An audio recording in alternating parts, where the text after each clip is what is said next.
Welcome back to Beyond the Wrench. My name is Jay Goninen, and I am your host. Today, I have the pleasure of having Jon Boyd on the podcast to talk about simple things a shop can do to make a tech's life better.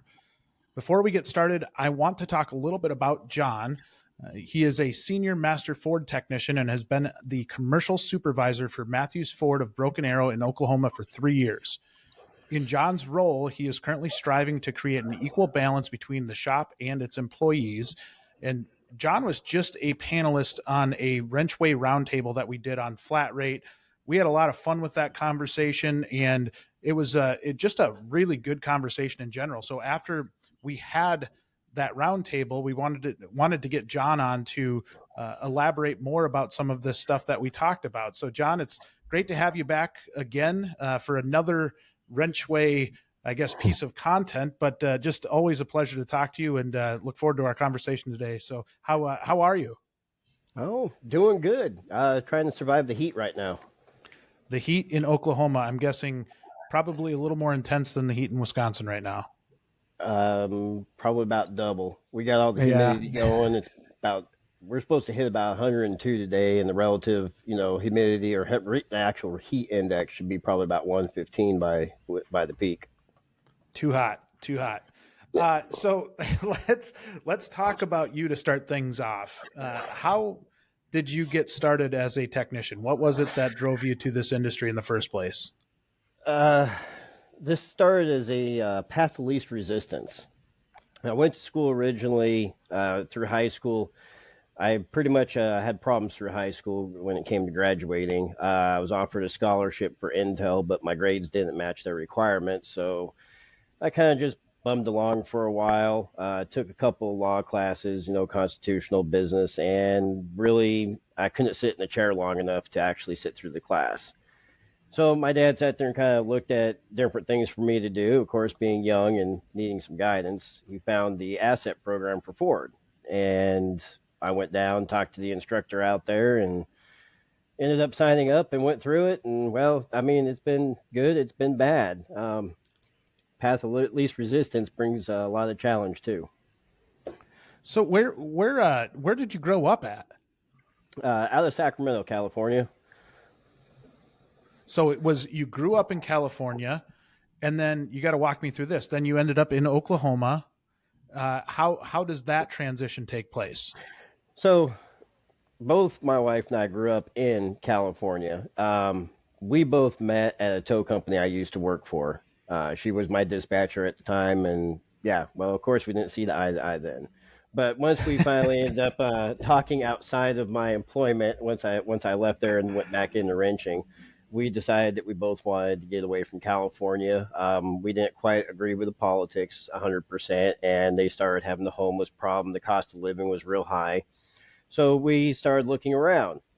My dad is an engineer, and he used to work remote in California for a company out here in Oklahoma, and they were planning on coming out here and retiring, but a few issues came to play, so that kind of got shot down, and now it's us out here by ourselves. How does that transition from California to Oklahoma? It seems like maybe a little bit different in every capacity. Well, if your viewpoints don't agree with California, you tend to fit in a little bit better. And I'm not going to get into the politics. No. But I mean, that has a large majority to it. When you come out here, it's a slower pace of life. In California, there's no drive-up ATMs. Everything's a fast pace. I came out here and was shocked when I got a paper paycheck. I was shocked when I could sit there and drive up to a teller. I'm like, dude, I haven't seen this since 1987. So, it was kind of a culture shock, but it was nice with the slower pace, and the dealership at the beginning didn't seem as, it wasn't that rush, high-strung atmosphere. But, as you start peeling back that onion to what every dealership is, you start finding the flaws and it starts showing itself again. But Oklahoma in general is actually a pretty good place. It's more laid back. It's just too damn hot. I'm sure it takes some time to get used to. You were on the roundtable that we had about flat rate. And one of the funny parts, and I think I told you guys this in the intro call, prior to that roundtable that I was, and maybe I didn't, I don't know. I was terrified of that roundtable because I wasn't sure how it would be received. I wasn't sure how, we didn't want to turn it into something that was just complaining about the industry the entire time and then not get anything productive out of it. And I gave you the two panelists that were on it, which is crazy because we had two panelists back out because they weren't comfortable talking about flat rate in the public eye. And I don't blame them, but it did kind of throw us for a loop at the very end, right? Where we're like, oh no, we're down two panelists. But the two of you And did such a good job on the panel, and it almost was a blessing in disguise, right? Because I think the two of you both had so much to say, and it worked out really well. What were your thoughts about being on the roundtable? Hopefully, I didn't give off that nervous energy that I was feeling ahead of it. no, I actually enjoyed it. And I think having that discussion with Russell, it was kind of like I think we both, in a sense, complimented each other on the viewpoints. Where one would have a negative outlook to it, and then the other would have the ability to come back with the positive side to kind of balance it back out. So I think it kept it very well in line for information. I don't see where it got to any point where it was bashing. And I mean, dude, you can sit on any forum nowadays, and I mean, Facebook Ford Tech forums, Facebook dealership mechanics, all that stuff, and you can see just how bad people hate it out there.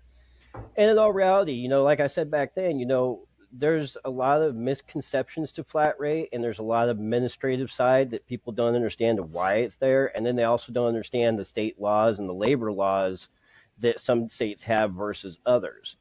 I think I use the example of the difference of California and Oklahoma, where one has a double minimum wage, and Oklahoma, it's kind of you're on your own. It's whatever you can make. Um, but I think it was very informative for a lot of people, and hopefully a lot of people that walked away from that did a little bit of research, maybe talk to their dealer principal or GM to sit there and find out if they could learn more and understand why. But then again, with many techs out there with negative attitude and negative viewpoint, it could have gone in one ear and out the other, and we just went to work the next day hating Monday. Why do you think that is? Why is there such a negative connotation or negative association with being a technician right now? I'm kind of torn between whether it's the vocal few that are out there complaining about it, and I think we've all been out to those Facebook groups to see a lot of people just genuinely dissatisfied with the industry, and we're seeing folks leave the industry as a result. And I don't know if I can quite put my finger on it, right? I don't know why, if it is one thing that you could point to and say, I think it's easy to look at pay and say, yeah, pay is the reason why people are really dissatisfied. But it almost feels like it goes a little bit deeper than that. And there's almost just this anger, right? Like, I don't know how else to say it, but maybe anger is a good way to say it. I'm curious as to what your take is on that. Well, there's a lot of different things, especially let's look at the last like 4 years, and then we can jump back in time, or we can just start back in time right now. Back in time, your labor rate that you made as a technician was almost 50% of the door rate. Well, now we have this exponential difference where you're making maybe 20 to 25% of the door rate, and the rest of it's there. Now, granted, we have the utilities, we have the maintenance of the facility, the cost of the rent for the facility if it's leased. I mean, there's a lot of variables that go into that. So the door rate's going to be high. You're going to make your percentage. But I think the vast majority of people speaking out now were probably hardest hit within the last 4 years. So we all know about, the pandemic that came to play. Well, during that time period, look at how much work left. And now after this pandemic, all these companies that used to, let's look at the fleet side. A lot of companies that used to bring their stuff to dealerships couldn't get stuff done during the pandemic. So what did they do? They've hired a lot of in-house mechanics. So that kind of downgrades the dealership right there. The work's not coming in. So, well, I'm flat rate. What's taking care of me? The work's gone. So it's the dealer's fault that the work's gone. We could place blame everywhere. I mean, I could sit at my job and place blame on an advisor. I could place blame on the temperature outside. But in all reality, our economy kind of fell again in 2023 like it did back in '08. And we just didn't realize this, that, the effect of it was going to be catastrophic. Plus, you had mechanics like out here in Oklahoma that were flat rate. There was no guarantee, no buffer, nothing to cover yourself. But look at how many of these mechanics out here across the nation sat at work with nothing to do while the unemployed got the incentive, but we were essential. So that right there feeds the mindset that was already there. And then you have the manufacturers trying to make up for production losses, the advancement of EV. They have to put funding into that. So they're cutting back in certain areas and they're funding other areas. So where they're going to cut back? Labor times. And the one thing that people sit there and do is they talk about it on the internet. Oh, I did this job so much faster and this is how I did it. Well, do you think these manufacturers aren't researching and looking for that information? So, I mean, you're kind of shooting yourself in the foot by voluntarily, publicly posting this information. I mean, if I was a manufacturer, I'm going to be looking for the way to sit there and cut labor times all day. I mean, EGR cooler on the Transit, a 3.2, pays 7.4. That's 1.5 of end time, and then the rest of it is a repair. I can do them all day long in about an hour and a half to 2 hours, but I'm not going to say how. I mean, that 7.5 is great on the paycheck, but 2.5 is going to be terrible when you do it. But I mean, there's just so many variables that are in there, and we haven't quite recovered from the mindset of the pandemic, and that is what I think really has killed a lot of the younger generation that was already in this industry, is the loss of wages and how am I going to support a family. It's such a hard thing to keep your finger on the pulse of, right? And I think when we look at this and we try to really understand from a, say you're on the shop side, right? You're the one that's actually trying to do you're trying to keep your people happy. What do you think a shop can do to kind of get the pulse of the people in the shop, right? The employees in the shop, and get a good, honest look at what that is. Is it simple as surveying the group? Is it talking to them? You hear a lot of management by walking around, and I think a lot of managers try to be good at that and try to get out there. But how do you get the pulse of a shop and get the true candid feedback that maybe you're looking for from the techs in the shop? Okay, so I'm going to use this analogy, and we've probably all seen the movie with, I believe it was Gene Hackman and Keanu Reeves, called The Replacements, right? Yeah. He said it best at the end, the last game, when the original team came in and they were failing, and he said it best right there: is that there's no heart. The heart's gone, and you need to have people feel. Management needs to have an emotion that people can feel, that makes them want to pull together as a team. And when you lack that, because a lot of things nowadays is number based. It's about what's the production. Each stall has a certain amount of hours that have to be produced. I want a tech in every stall. We can't keep up with demand. So when you start going down that road, you lose that emotional connection that you have with your group of people. I mean, the manager is only as good as the horses underneath him. Okay, so I mean, if your horses are broken and they're looking the other way, you got to find a way to bring them back in, regroup, and focus. And I think the joke of the pizza party. Let's go have a pizza party and everything's okay. It doesn't always work, and management.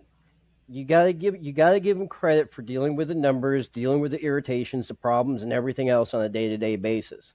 But they are the heart that allows the vessels to be supplied with blood, and those vessels are your technicians. And if you start killing those veins off, you're basically pumping nowhere. You're on your own. So you got to find a way to harvest the energy of your people back together, and that's the difference between management's supposed to be leadership. Okay, management is not telling people what to do; it's leading people through it. And like I said, we can go back to that, like during the pandemic too.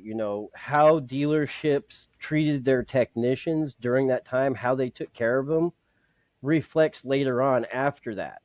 If a dealership didn't sit there and go, hey, we know your flat rate, we know your commission, we need to do something to kind of help you out so we can get through this together. A lot of them didn't do that. It was kind of like, well, I'm sorry, commission, it's hard, and management will tell you the same thing. Hey, I'm taking the hit too, man. I'm paid off the gross, and I'm taking a hit on it too. But everybody negotiates different. And this is the other thing that we can stem back to the flat rate and everything else, that if you know the industry like a lot of seasoned technicians do, you should be able to negotiate a pay or a pay structure to protect yourself but benefit the company at the same time. And if you're as good as what you present yourself, there should not be one question to that. I know I probably totally diverted off the main topic on that. No, I think you hit on something there, and I had put a video out in, I think it was on LinkedIn, in April or May of 2020, the year that COVID hit. And my message in that video was, how you treat people over the next few months is going to dictate how happy your technicians are going to be for the next 10 years. And I think some people thought I was nuts, but, I kind of always just looked at how, I think it's the Warren Buffett quote of, when you see everybody running one way, run the other. Mm-hmm. And I think shops that didn't handle that right are kind of paying the consequences now. And it was something that we could see, coming from a mile away. There were a lot of companies that laid off their people during that time. And I don't know that they've ever recovered in a lot of ways. Right. And I think it's heartbreaking to see, but it's also, I think, a really good learning lesson for shops that are out there to, not just act on what the media is saying, not just act on what everybody else is doing, but actually kind of take a step back and analyze it. And I think in my video, I said, if you've struggled to find techs forever, now is a great time for you to go find those techs, because the business is going to be there. It'll be back. And if you can weather the storm here, you're going to set yourself up for a really, really good future. And I do think there were a few shops that took my advice, but not all that many. And it sucked from a technician standpoint. I know a really good dealer client of ours, we did some videos for Shop Talk on WrenchWay, and they had talked about how, we had asked them about how busy the shop was. And this is like a year or two ago. And this is, a year or two post COVID, or at least the hotbed of COVID in 2020. And their response in the video said everything that it needed to say without prompting them. It said, they came back and said, our shop's really busy, but what really means a lot to us is that when COVID hit, ownership sat down with us and said, we're going to take care of you through this. We're going to make it all right. And the calming factor that they had in their messaging meant the world to those technicians. And so I think everything you said was such a good point in something that we saw real time, in that, some technicians walked out of that really dissatisfied, and some probably walked out of it with a little more comfort that their business was going to take care of them. So I thought it was an excellent point. But the other problem you have with that too is these technicians, and everybody is guilty to it. When the times are great, we love to spend the money. Pay off that Snap-on guy, get him away. But then when, times get slow and we get bored, that tool truck's very inviting. So, I mean, it's an adult candy that's nothing but poison. But a lot of the stuff too that's carried on, it's perception and resentment is what's carried past. And I mean, I've had these conversations with people in the shop and some of my guys and everything, because we do, like I said, we like to debate about topics and discuss things, because it brings the views of both sides together. And, one of my guys was like, well, it just kind of sucks. We were essential and they never paid us for this and they never gave us all this and we didn't get anything else. I'm like, yeah, but there's one thing you got to look at is when the unemployment ran out, who had the job? Right. you might not have been taken care of to the standards of which met your lifestyle, but your employment was continued on. So even though you struggled, you still had the job. They didn't let you go to cut back expenses on themselves. And I mean, even during COVID, people that had medical insurance, if they weren't able to have that paid through their commission check, I mean, I saw employers take care of that. So, I mean, they could have just dropped you all the way out and let you go unemployed, and then that extra $600 a week paid for your Cobra. So you're pretty much like right back in the same boat. So, I mean, is it better to take home, 900 or $1,000, or is it better to spend that on your health insurance for your family? So, I mean, there's a lot of variables. It's all about perception. I mean, same thing with the customer. They want the world out there, and every tech that walks in wants the world. I want high pay. I want work all day. I don't ever want to have to ask for it. And I want $1 million for doing it.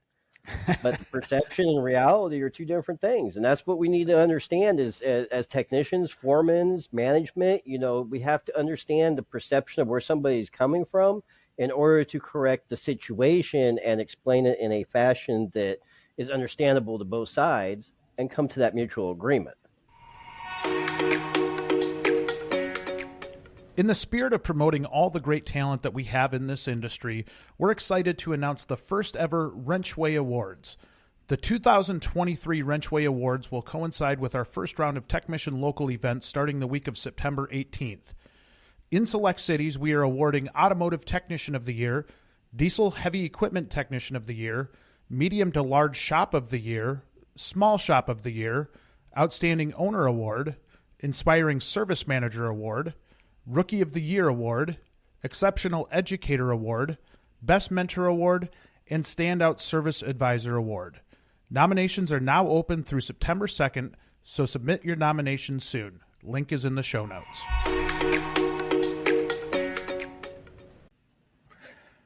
So let's segue that into something that's not controversial at all in flat rate pay as a whole.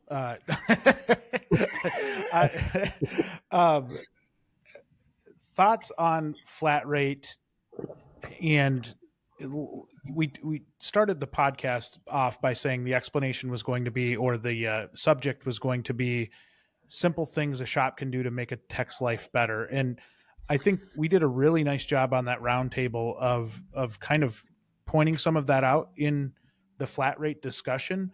But I'm curious as to what your thoughts are, and maybe knowing that this flat rate thing's probably never just going away, right? Like it's going to be here forever, most likely. And how do you kind of look at it as maybe an opportunity? Where are there opportunities to tweak or change or make it better as a whole for a technician? Well, here's one of the issues, and I dealt with this today with an advisor. Like all these fun aftermarket warranty companies that say we only want to pay this much. And I know some dealerships do this and some don't. Our shop rate is our shop rate. If they only want to pay that much, then we need to turn around and look at the customer and go, hey, your insurance is only covering X number of dollars. This is the difference. This is why you need to compensate for that. Because at the end of the day, that loss, the advisor's still making money on the 12 jobs that they have in the shop. Your one job's not going to make or break them.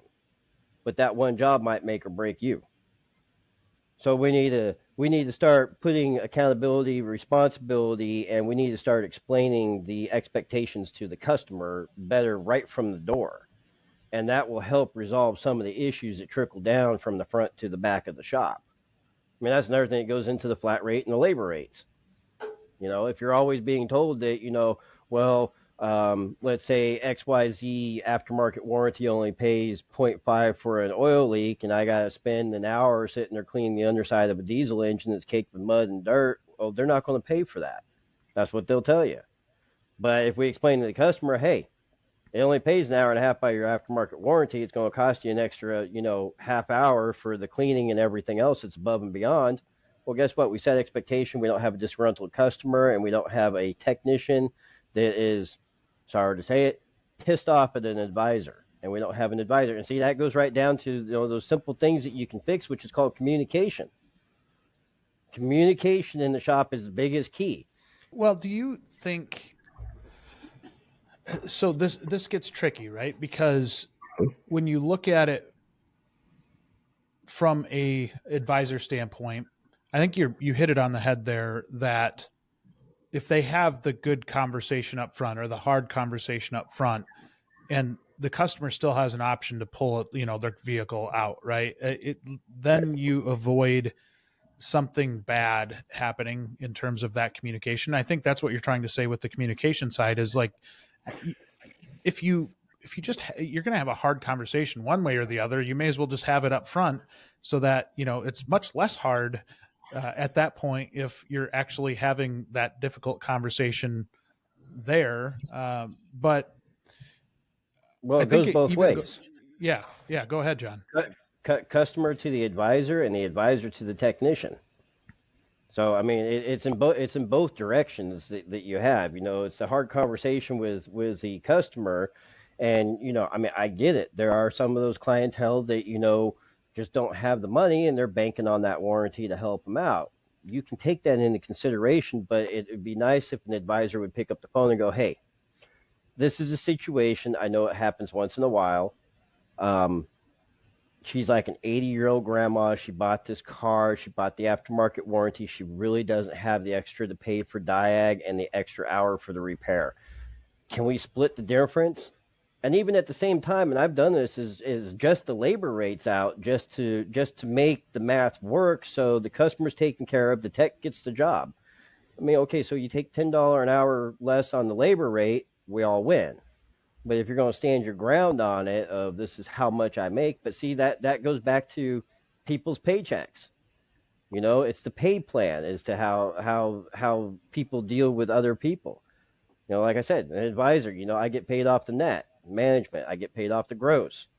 You want me to adjust my labor rate? I don't think so. Why don't we cut the labor time down in the back and we'll just call it a day? I got 12 supporting me, but they got one supporting them. It's a valid point. And it's so hard because I think from a business perspective, you're trying to make it as profitable as possible, right? And there are some just absolute Taj Mahal facilities now that we see out there for shops, for dealerships, and a lot of it isn't because they choose to do it; it's because the manufacturer says, "Hey, you need to have this to meet our requirements," right? And you're starting to see that more with the EV side. I think it's tough from everybody's standpoint. Like I see the point of view of everybody in change, and I don't know how, when you're looking at this from a manager standpoint versus a technician standpoint, and maybe I'll spin this back to flat rate again, where when you're looking at it from a manager's perspective, you're judged by your P&L, right? Your profit and loss statement.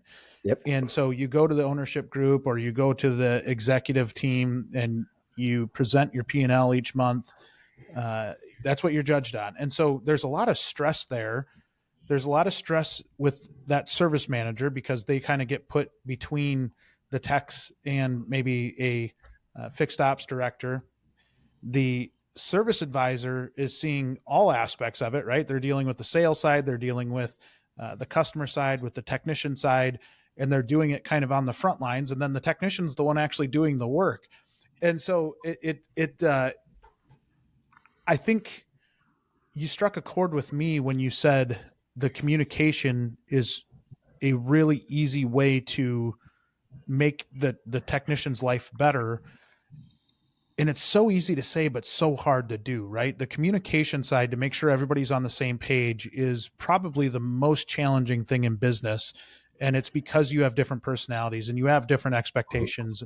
And you know, I just wanted to comment on that because I think you hit on a really, really good point there that people are being judged for different things. We're communicating different ways, and it can result in kind of this tornado of of awkwardness or infighting. But isn't management's responsibility to understand a individual to gain as much profit from that individual's work as possible? So then you would have to understand how that person thought in some aspects and what Yeah. motivates that person. That's your basic foundation of communication right there. I mean, I've walked up to some of my techs before and went, "Hey, I know you're sitting at like 60 hours the last two pay periods. What's going to get you at 80?" "Oh man, I'm just kind of tired of doing this. I've been doing this type of work for a while. I just want to see something different." "Okay. Um, let's see. You've been doing it for 16 years. You've been on my chassis, AC, suspension guy. You've done all the electrical and everything. You want to take a whack at an engine? Sure." And guess what? I've got the guy back up 95, 100, 110, 120 hours. I mean, it's simple things. I didn't sit there and ask him to do more. It's just understanding what's going on with the person. It's understanding how the person thinks. It's understanding what his problems are. No, the outside problems aren't my problem. What you spend your money on, what your financial situation is, it's not my problem. However, you're going to reflect that problem back on me as an employer because you're not making the money here to pay for your decisions outside. But that's where the communication comes in, is to understanding how to, if that's what your lifestyle you want, I have no problem with your lifestyle. If you want to make more money, I have no problem with you making more money because I'll make more money. But let's figure out how to get that together so we can get the ball rolling as a team together to bring it up. Because if I can get five guys making an extra $25 an hour, or an extra 25 hours a paycheck, I'm doing good. Yeah. I'm cool with that. But if I have guys sitting there, just kind of bumming along because they've had financial struggles and they've already given up, well, guess what? The giving up at home is going to give up at work. That is such a good point. I've talked to several leaders about that, have had somebody that's a high performer suddenly fall off. And, uh, to the point to where in almost every scenario, the manager wants to fire the employee. And I try to get them to take a step back and say, okay, they were a good performer at one point. They're not now. What happened? And if it's not something at work where they're, it's almost self-inflicted because of management or leadership, there's almost every time something more going on, right? And so if they can have good conversations and try to get an understanding of what's happening, and maybe not make it so much about numbers, but just sitting down and saying, "Hey, how are you? Like, how are you as a person? How are you, like, what's going on?" And just, you'd be shocked at the amount of things that an employee will let off their chest if you just sit down and give them the opportunity to do it. Well, the thing is that, they're an individual, okay? And management needs to remember the true reasons to why they hired this person. What were the qualities that stood out? Okay, why do those not exist now? If we have a neighborhood that starts breaking down from economic times, do we just walk over and drop a nuke on it, walk away for 30 years and sit there and go, "Oh, okay, well, maybe we might do something with it"? No. We look for ways to redevelop. And that's what needs to be done. These technicians that get burned out, we need to find something that they may be interested in. If you have a guy that's done drivability his whole entire life and started out with carburetors, you're going to have a hard time. But if you bring him in and go, "Well, the guy's kind of good with electrical." Well, why don't we get him on the electrical side of things and let him, maybe send him to a class to learn how to use all the scopes and stuff. I guarantee you that the guy at 50, 60 years old learning how to do that's going to retain more information because he thrives on knowledge, and he'll be able to bring that back and execute it in the shop, and he'll be able to pass it on to other people and assist. But if you don't sit there and redevelop your people or change their path when you start seeing a problem, you'll end up like one of the guys I have. I've been bounced all over the place, and every time I start doing good, I get yanked away and move to something different. And what's the point? As soon as I start making money here, I'm just going to get yanked off somewhere else. There's the other mindset. Oh, you start making too much money, we're going to change your pay plan. Don't tell me you've Yeah. never heard that one before. Especially from the tech side, 100%. Do you, and this will be an interesting question for you because it's not meant to come off as rude, but it is a level, some level of, do you think there are technicians that have a victim mentality like that, it's kind of always bad? Well, I would say most certainly. Um, and you can sit there and look at a whole bunch of situations. This goes back to your financial problems outside. Yeah. Well, I have financial problems outside because, well, I used to have a guy that sit there and go, well, so and so, that manager, he about bankrupt me. Well, why? If you weren't producing, you started slowing down on work, he had to still get the work done. Is that his fault? So guess what? He's going to take it and move it on to the next guy because obviously you don't want to. And if you don't sit there and walk up to him and go, hey, I'm having problems, closed mouths don't get fed, but that doesn't mean the manager's right by ignoring it. Right. The manager's got to come in and be like, hey, what's going on and what's the issue? And technicians should probably be more upfront and honest about their situation. I mean, hey, how was your weekend? Oh, it was great. Yeah, 80% of us sat at home sitting there going, well, payday's on Monday, so it kind of sucked. But Yeah. we need to be honest with management, and management should be receptive to the honesty. That's a If big we're thing. having financial problems at home and we weren't before, if I should be able to walk up and go, hey, man, this sucks, man. I missed the payment on my truck. They're calling and everything else. Well, why'd you miss the payment? Dude, my hours have been low. Well, let's see what we can do to sit there and help that out. Let's see if we can get you some more work. I'll throw a couple extra things to you. Or even a seasoned tech. Hey, you're having a hard time here? Here's a couple of used cars. Here, knock those out. You can get some gravy off of that. Oh, we got the blinders at half the places that sit there and go, well, you're a diesel tech, you're a gas guy, you're a trans guy. I got a used car guy over here because, oh, that's cheaper. I can pay him I 16, 17 an hour. You're hitting on a lot of good points here. One of which I think is a leader that a tech has enough trust in to come in and even tell them that in the first place, right? Because there are so many people that go through financial struggles. It's a part of life in a lot of ways, and it breaks your heart when you hear that somebody puts themselves in a bad spot or has circumstances. I think the number one cause of bankruptcy in the U.S. is because of health issues, right? And there's a lot of things that are outside of somebody's control.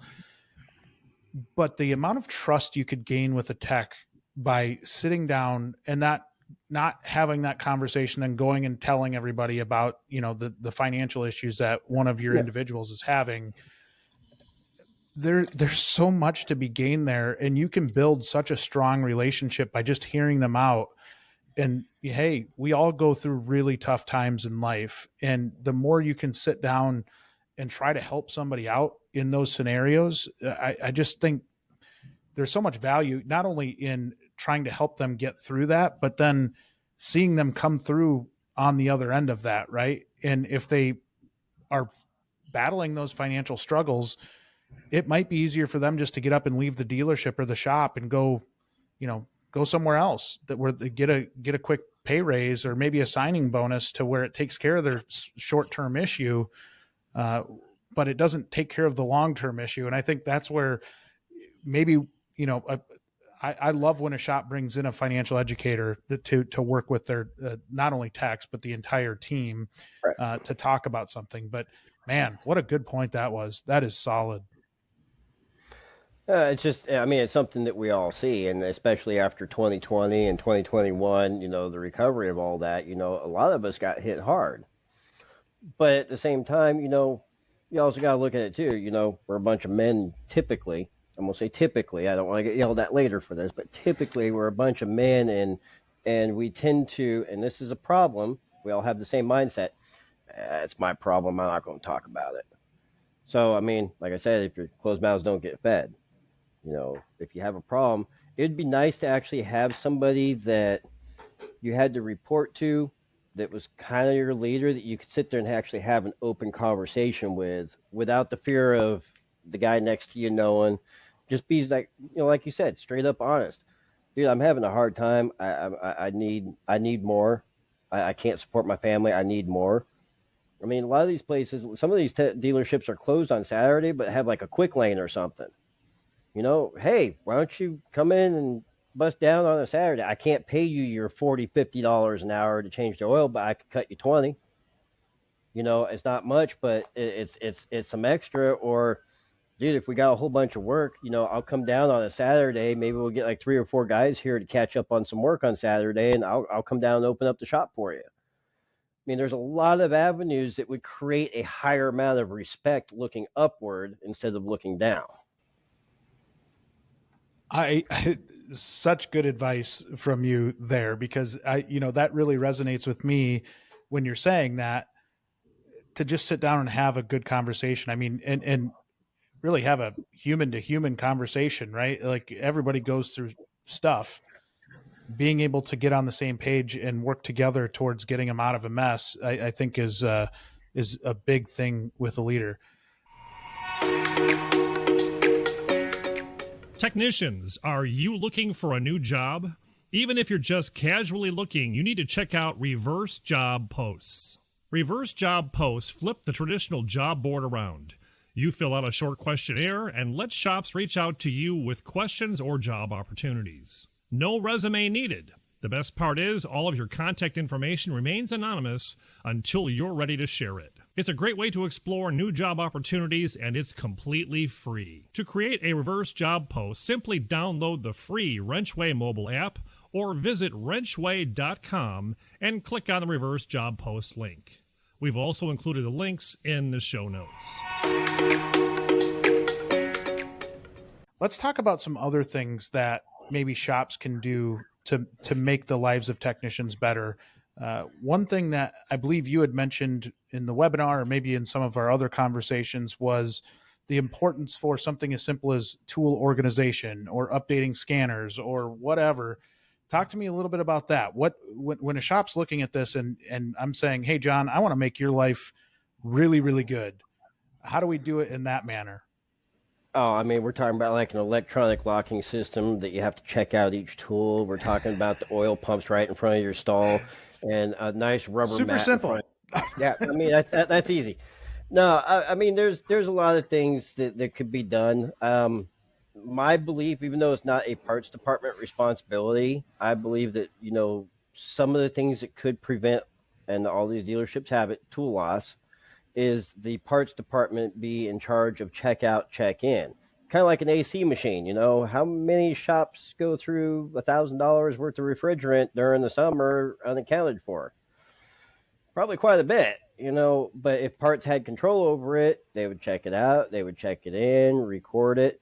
So I mean, that's just one topic there. One of the biggest issues in a shop is it's not my job. It's not my job. Kind of like the parts guy, you're out there making them money. I mean, they're paid on commission. Well, it's not my job to bring you the part. I'm going to throw it on the floor in front of the counter. You can come get it. And then when you walk in to get it, you see them kicked up with their feet up on the shelf watching TikTok all day. And it's like, wow, how come you didn't bring out the parts? I've been busy. Cool, bud. Cleanliness, organization, containers to throw away, metal. Basically matching people that you work next to with the same personality so you don't have the conflicts, machinery that works right. I mean, there's a lot of different things that you could throw into this. Like I said, not my job is probably one of the biggest ones in a shop that needs to be squashed. How do you fix that?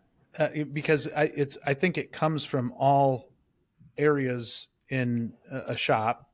I think especially the bickering between, and this is something you and I have had good conversations about, the bickering between sales in a dealership and service, the bickering between parts and service, the bickering internally of service. How do you get around that? I have to assume it is on the quality of person you're hiring, but any best practices to squash that? Well, I find like my parts department, I can ask the guys, hey, bring it out each time, and they'll do it 100%. But they also know that if they need help with a core, if they need help with, they're calling back for this part and we can't find it. You think you can help us out with something? Got your back, man. You got mine, I got yours. It's one hand washes the other. You have to find that rapport of, okay, what is it they're doing for me and what can I do for them? And that's where you got to start. What can I do to help them? Because if you start helping somebody, let's say you go the extra distance first, they're going to human nature tends to reciprocate. But then that's when management should start watching that. And then the ones that tend to sit there and take advantage, they need to be called out for it. That's where the accountability comes into play. Hey, you just want to sit at the counter all day? You're not taking parts out. You're not helping the techs. You're just kind of sitting there. Go run the parts truck for the next week. Get out of here. We'll get the driver in here and train him. Well, guess what? Now we have a little bit of a scare tactic of, oh, well, you're going to train the driver to do my job. Maybe I need to rethink this. But then you have the flat rate technicians too. Why am I going to do that? I don't get paid for it. I think from a tech's perspective, there's so much value in building that relationship and not expecting that maybe the parts department's going to come and drive that relationship. I think you hit on another solid point of, if you're the one to extend the olive branch and you're the one to go out of your way to help them, ultimately that's going to pay itself back. And it might be in them making sure that your parts are out in your bay when you need them and it's the right parts. And they might put a little bit more effort into that and make your day a little smoother if you do go help them with that core. And I just don't know that I see that all that often. Yeah, go ahead. Here's a thought process. I had an advisor walk up to me the other day, and she goes, I asked them to discount some parts for me, and they didn't. They said that they weren't going to do it. I was like, well, what were you asking for a discount? Well, I asked them to knock like $50 off of this part. I said, well, what did they tell you? She goes, well, they said they only take 10 off of it. We are their biggest customer. They should be sitting there thankful for us. It's like, well, wait a minute. They might be your biggest customer because you're the advisor that's ordering the parts from them. But I need them to do my job.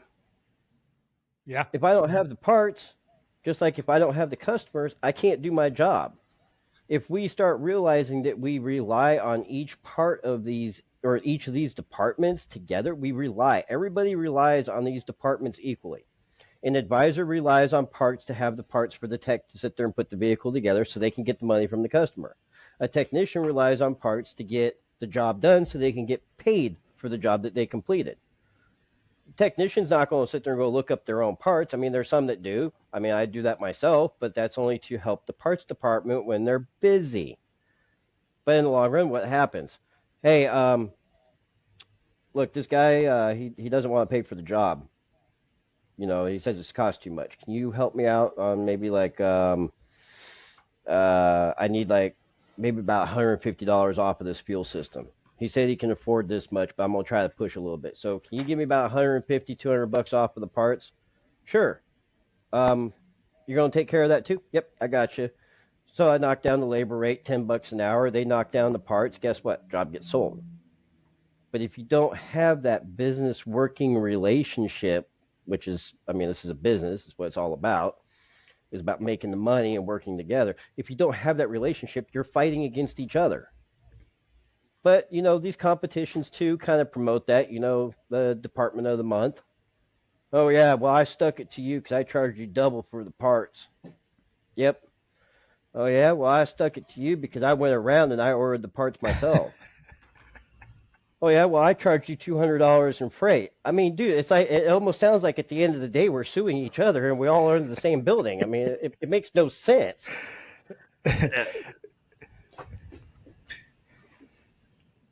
It really doesn't. I know that was a frustration I had when I was on the dealership side, in seeing some of the infighting and almost like brothers or brother and sister or, siblings, and how they kind of just, I don't know, they pick at each other. And at some point it's like, your life could be so much easier if you just relaxed a little bit. Okay, and that's the other topic. You said something, and it made me think of this. Dealerships need to stop telling their technicians and future employees that we like to treat you like family. I don't know. I know a whole lot of people with dysfunctional families out there, and quite frankly, that kind of sounds scary sometimes. I mean, It does. who's the first person that you go after when you're mad? It's your family. You don't sit there and go, "Oh, hey Bob, I know you're my drinking buddy and everything, but I really hate you right now." I mean, it's just kind of random. But I mean, think about it. Families have the most back and forth aggression and positivity out there. I mean, you're not going to go get into it with your friends, but stop saying we're going to treat you like family. 'Cause, I mean, we all know dysfunctional. Yeah. Yeah. There's I think plenty of shops out there that are equally as or more dysfunctional. And it is, it's one of those things where, we talk a lot about it in our business, but the importance of transparency. And Hmm. I think most techs, and I think there's a lot of shops guilty of this right now, where they'll promise the world because they need to get somebody in the doors, and so they'll honestly say whatever they need to get them in. And I think there's a lot of technicians that question that, and especially if everything seems too good to be true, a lot of times it probably is too good to be true. And so to me, if I'm a technician, I'd much rather have them say, "Hey, you know what? We kind of suck at this, but we're really good at this, and we'd really like to get better at the thing we suck at, and bringing you on board would actually help us get there." I think that is another piece that builds trust, and it makes them human, right? Because if they're just coming to you and saying we're perfect and we do nothing wrong, there's not a business out there, or there's not a person out there that doesn't do something wrong or screw something up, right? And I think the more transparency a business can have, the more people trust them. Hmm. But I mean, that could go back, and like you said, they're trying to sell the world during the interview process. But maybe that's something that technicians need to start pushing from the beginning so they understand where a tech stands. Maybe we should be asking the questions during the interview. So, what are the problems that you face here inside the department? What type of conflicts do you have here? And then at the end of it, sit there and go, okay, well, I want to work here. I understand what your problems are, but where do I fit into that equation? Where do I help this out? Tell me, like you said, where are your shortcomings? But maybe that needs to be done during the interview process.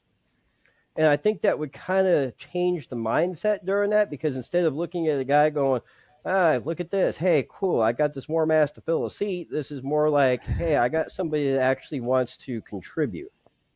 Yes. They're not here just for a paycheck. They want to contribute. They want to be part of something.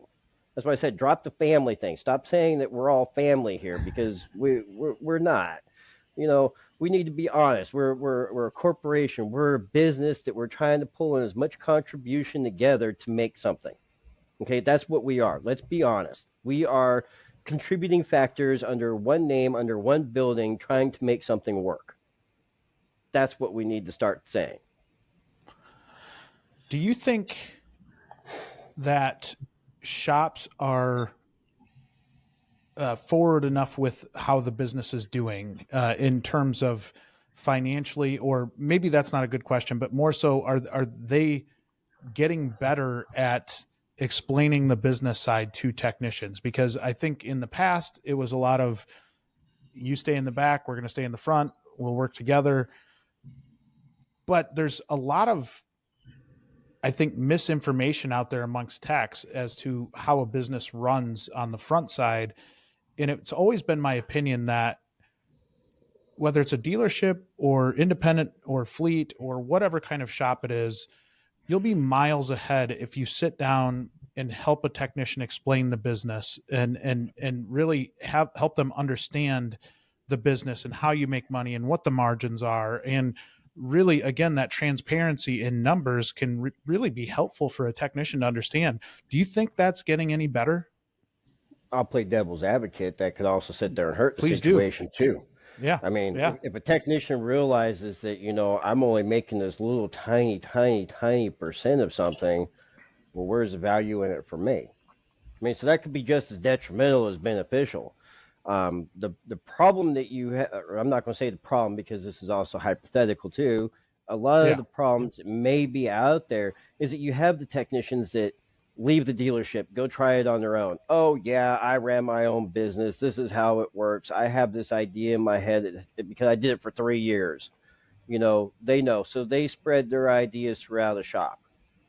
So you already have that perception from somebody that says that they know it all, and that perception spreads and then it's modified. I mean, we're playing telephone again because, I mean, it's never going to be the same story. But if we, and to answer your question, there's not a lot of talk about financials. You get told you're the department of the month. We made record money this month. That's about what you get told in a shop meeting. If you ask about, how does this work? Well, it's really, really complicated. Okay, it's believed, it's kind of like the insinuated, you're a mechanic for a reason, so let's just keep you there. And unless you know people on a different level, on the upper half, you're not really going to find out, and they're not going to be real willing just to tell you. So there's the perception, the mechanic, he's kind of like the guy that, barely got out of 10th grade and, well, he can kind of read. That's why there's a lot of pictures in the book, right? I mean, he has to look at the pictures, not the text, right? I mean, that makes sense. But I mean, those are perceptions. I mean, and think about it, and we all know that we've seen shops that, have a lot of people that sit there and go, okay, I see it. There's a picture. Okay, I see it on the car. I can do it. Hand them a test. They wouldn't be able to pass it, but they could fix every damn thing in that shop. Yes. So maybe we also need to address the learning styles in that too when we also start addressing as to how things work. Maybe we just need to figure out a simple way to explain it instead of complicated, somewhere midstream. Maybe people should take a business class to kind of understand a little bit of it, because once you understand a little bit of it, you can start putting the pieces together.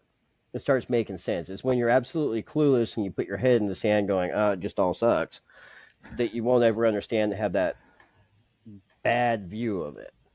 Yeah, and I think that's where our industry is struggling right now, right? Is there are a lot of techs that do feel that way right now, and I think the more we can have those communications, the more we can explain the business, the more that we can just have like good conversations in general and be open and honest and talk with each other, the better off we're going to be. I'm going to end with a question that is kind of a loaded question. Uh-oh. Yeah. You ready? So how do we get the best in our industry to recommend to a young person to come into this industry? I think there's been a lot of talk recently of experienced techs, 20, 30 years in, looking at a young tech in the shop and saying, get out of this industry, leave. How do we fix that? I'm gonna be the first one to say I'm guilty of being that old tech. I'm in just about my mid 40s, and I mean I've had techs that come in and they're kind of shadowing for the day, and it takes one bad day. And it doesn't matter how good of a tech you are or how good of an attitude you have or something. It takes one bad day. In the middle of a Centos vehicle, slap the trans back in. I forgot the plate in between the trans and the engine. And I had some tech students stand there. I'm like, why in the hell do you want to do this type of work? Well, I love working on cars. A lot of the things, and this is what I'll tell a lot of these people coming in. You like working on cars or you love working on cars? There is a difference. And is your passion really working on cars, or is your passion problem solving? Because if you're just here to work on cars, you can do that in your own garage. Don't make a hobby a career and hate it later. But if you like problem solving, this is the job for you. Not only will you try to problem solve management down the road, you'll problem solve the vehicle's concerns, the customer's concerns. It's a constant challenge in problem solving. from the way that the vehicle is written up, the customer's statement versus the interpretation of the advisor versus your diagnosis versus the customer's perception of the repair. There's always a problem-solving procedure. And with as advanced as these vehicles are getting now, there's a lot of problem solving out there. The networks, the wiring. I mean, you damn near have to sit there and take half the damn car apart just to chase a wire to the RCM for a stupid light on the dash. I mean, there's just so much out there, but you have to have a desire to problem solve. So what we need to do as an industry is look for those people that have a mechanical aptitude and a desire to solve problems. And we need to harness those two together. Yes, tech schools are great, and I can sit there and say, I would say we have maybe a 50 to 60% success rate with it. But the problem comes is we're all paid to get that person in. We're not paid to vet them. We're not paid to really focus on them and mold them. We're just paid to get them in the door, get them working. We'll crash course them through some classes. Hope you learned something. Cool, you're a senior master. That's just kind of how it is. But we need to do more of that vetting and searching for the problem solver. We need problem solvers. That is such a great way to end this. Jon, so much fun, this conversation. I always enjoy our conversations, and I think always getting it from your point of view in a candid way is really the way we're going to help fix this industry, right? Like, we have to have these conversations where we're talking about it in an honest light. And I appreciate you doing both the webinar or the roundtable and the podcast. Just so awesome to have you on, and can't thank you enough. Oh, I've enjoyed it. Looking forward to the next one. That wraps up this week's episode of Beyond the Wrench. Be sure to tune in next week for another brand new episode. As a reminder, don't forget to rate and follow Beyond the Wrench on Apple, Google, Spotify, or wherever you listen to your podcasts. This helps us get Beyond the Wrench in front of other fantastic shop owners, managers, technicians, and dealers just like you, so we can continue to help improve, promote, and grow this amazing industry. Thanks everyone for listening, and we'll be back next week.